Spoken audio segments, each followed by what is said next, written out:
Өсіп өлер табиғат адам өлмес. Ол бірақ қайтып келіп, ойнап күлмес дейді Хакім Абай. Өмірдің бары анық болса, өлімнің де бар ақиқат. Бірақ біздің халық кісіні өлді демеген, қайтыс болды дейді. Өйткені адамның мәңгілік өмірі арғы дүниеде басталады.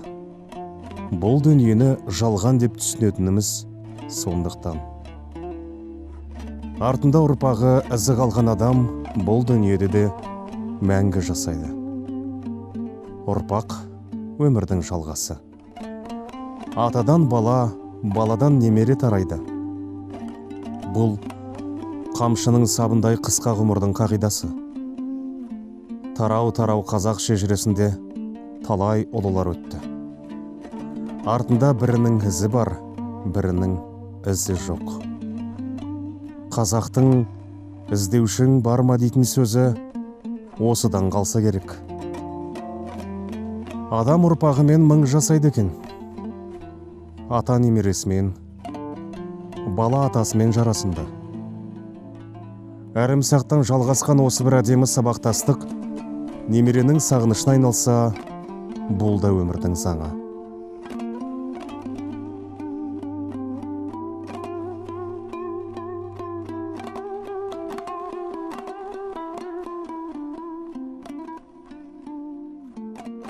Атам мен әжем бізді бақты, мен әжемді қатты сағынып кеттім.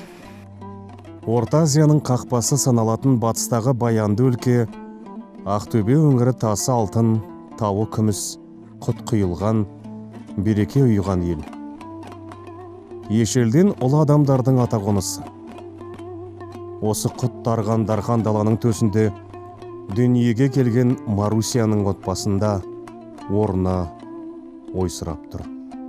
Мәшһүр Жүсіп айтыпты ғой, өмір деген бір есіктен шығып, бір есіктен кіргендей қасқағым сәт екен деп. Шында да солай екен, міне тіпті бір жігіті шықты. Ал енді қазір өзі міне фотоларын бәрін түгел осы бөлмеге іліп қойдым. Бұлай ойлаймын, кетпеген сияқты болып тұрады. Бір жерге жолаушылап кеткен сияқты болып тұрады. Былайша айтқанда өлдіге қимаймын. Марусия Ақтөбенің көрікті мекені Қарабұтақ ауылында дүниеге келген. Елге сыйлы Сүлеймен ата мен Төлеу әженің тұла бойы тұңғышы. Соңынан ерген сіңірісімен 6 бауырына үлгі болған. Жаны жайсаң, жомарт жан еді. Құдай қосқан қосағы серікпен жоғарғы оқу орнында танысты. Алматыдағы Қазақ педагогикалық институтына оқуға түсіп, болашақ тарихшымен табысты. Сол жатақханада таныстық, 65 жылы ноябрьде таныстық, 65 жылы ноябрьде таныстық. Содан мен 68 жылы бітірген кезде, онда бәрі 3-ші курста оқыдым. Келісіп, яғни менімен бірге боламын, сырттайға ауысамын дегеннен кейін мен ауылға алып кеттім. 1968 жылы ауылымызда той болды. Міне 17-ші шілде 1968 жылы екеуміздің үйленген жылымыз. Содан міне осы 52 жыл бірге болдық. 5 баламыз болды. 3 ұл, 2 қыз. Кенжеміз 8 айында қайтыс болып кетті. Қалған 4 бала, 2 ұл, 2 қызымыз, яғни бар. Енді Марусияның осы 52 жылдың ішінде, яғни елден өз қатарларымыздың арасында өзі беделді болды, сыйлы болды. Себебі көпшіл еді, көпшіл болатын. Дастархан әрқашанда жайлы болатын, ренжімейтін, келген қонақты қарсы алатын. Бұрынғы Семей, қазіргі Шығыс Қазақстан облысы Ақсуат елінің ақ келін атанған Марусия еңбек жолын жолдасымен бірге ауыл мектебінен бастайды. міне осы мұғалім Марусяны ауыл аймақ туған туыс мәйнем деп атап кеткен. Мәйне деп айтап кеткен, мен тілім келмей кішкентайым ол кезде. Содан ауыл аймақ менен кейінгі балалардың бәрі мәйне деп айтып кеткен, әлі күнге дейін мәйне дейміз, атын айтпаймыз ол кісінің. Ол кісі енді көп сөз жоқ, сабырлы, суретін көрген боларсыздар. Өңді көрген, өңді болған адам, артық сөзі жоқ, таза жүретін, таза киінетін, тамақты дәмді пісіретін, жолдас жораларына сыйлы болған кісі. Мектепте өзіміз оқып жүрген кезде қазақ тілі әдебиетінен мұғалім де болды, кітапханашылық қызметті де атқарды. Істеген ісінің бәрі таза, мұнтаздай болатын. Серікбек үйдің үлкені, бірақ атасы мен апасының қолында өсті. Әкесінің жолын қуып тарихшы атанды. Қазір Қазақ ұлттық энциклопедиясында жұмыс жасайды. Жолдасы Бота екеуі Ерасыл, Жанасыл есімді екі ұлды тәрбиелеп отыр. 4 бала өсірдік. 4-еуі де жоғары білім алды. Ең үлкені Серікбек. Одан кейін Назгүл, Сырым, Айымгүл. Осының үшеуі біздің жолымызды қуды. Педагогикалық мамандықтың иелері болды. Назгүл құрылыс сәулет университетін бітірді. Яғни техникалық мамандықтың иесі. Ең үлкен Серікбек қазір Қазақ ұлттық энциклопедиясында жетекші маман болып жұмыс істейді. Соңғы Қазақстан энциклопедиясының 10 томдығын шығаруға қатысты. Тағы басқа энциклопедиялық кітаптарды шығаруға қатысып жүр. Қазан аттан айырылып, азаматтан қабырғама аяздай қаза батқан. Жерден ауыр қайғымды жеңілдетіп, жылағанға сабыр бер, уа жаратқан. Анам менің жоқ қазір, аспанда жүр. Жерде емес, жоқта жүрек, жоқта жыр, мұның бәрі енді елес.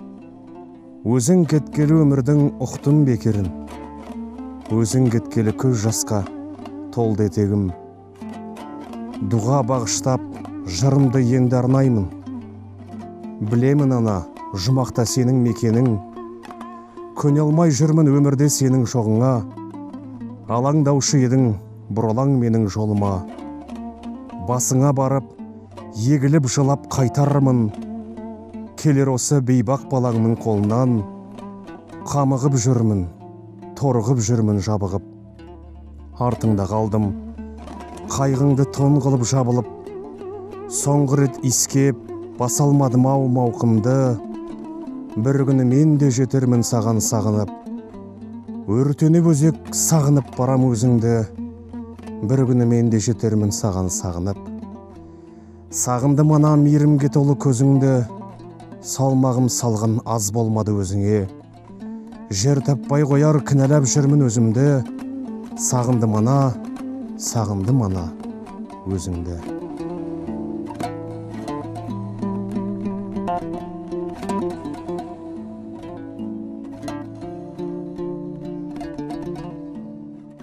Сағынасың, сағынбай болмайды ғой енді, ана болғаннан кейін. Қасымызда жүрген сияқты, үйде келгезде отырған кезде бір бұрыштан сені сығалап қарап тұрғанда елестейді. Киноларда бір нелерді көріп жатқан кезде, жаңағы аналар жайындағы тақырыпты беріп жатқан кезде әрине сағынасың. Көзіңнен жас үйіріледі. Отырмақ немерелерді айтып отырады. Қазір енді бұрын әжем үйіне, атам үйіне барамыз дейтін, қазір каникул бола қалатын болса, демалысқа шықса осы атасына деп тартып кетеді. Төлеген мен қыз жібектей жұптары жазылмай ғұмыр кешкен Серік пен Маруся барлық баласының білімді болуын қалады. Елдің кенде қылған жоқ, жоқтан бар жасады, барды ұқсатты. Екінші балам Назгүл кезінде Сәтбаев қорында Кәкімбек Салықовпен, атақты қазақтың ақыны, бірге істеді.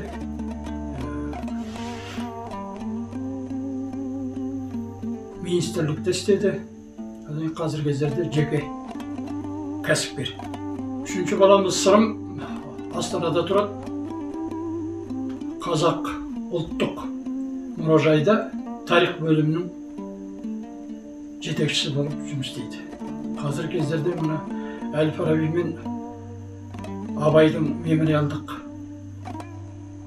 жылдығын өткізуде мәдениет министрлігінің қарауында жұмыс істеп жүр. Кенжеміз Найымгүл, ол да педагогикалық мамандықтың иесі. Қазір 176-шы мектепте жұмыс істейді. Біздің қамқоршымыз осы Айымгүл. Әсіресе мамасына көп қарайды. Өзінің жұмысында қоса атқарып жүр. Енді Айымгүлге көп рахмет. Мамасының жағдай жасап, оның көңілін аулауда, көңілін көтеруде осы Айымгүл негізгі қамқоршысы. Осы балаларымнан қазіргі кезде 9 немерем бар. Алда Қазақстанның қарулы күштерінде қызмет етіп жүр. Кенжелеріміз қазір сол 2-ші сыныпта оқып жүр. Жақсының аты өлмейді. Маруся Сүлеймен қызының 73 жыл соққан ұлы жүрегі тоқтап, мәңгілік мекеніне аттанғанына биыл міне 1 жыл толды. Әкенің қамқорлығы, аналарының аялы алақанында қазақы тәрбиемен өскен ұл қыздарының ұрпақ жалғастығы мына жарық дүниеде жалғасын таба береді. 2020 жылы ортамыздан кетіп қалған сіздің шәкірттеріңіз де бар. Олардың бірі Маруся. Марусямен біз 7-ші класстан бірге оқығанбыз. Нұртас, Баймұхан, Маншук, Нағметов Жами, мен, Исатаев Бақытты білесіз класстан. Маруся бағым бірге оқыдық қой. Енді ортамыздан биыл кетіп қалып отыр Маруся. Осы күні біз еске алып отырмыз Марусяны. Аға, біз қандай шәкірт болып едік сіздерге, соны айтып беріңізші. Әлем Маруся өз сол кезде бір балалардың ішінде барлығы бірдей бір нәзіктігіменен де, сосын жаңағы оқуға көзқарасымен де, тәртібімен де, сосын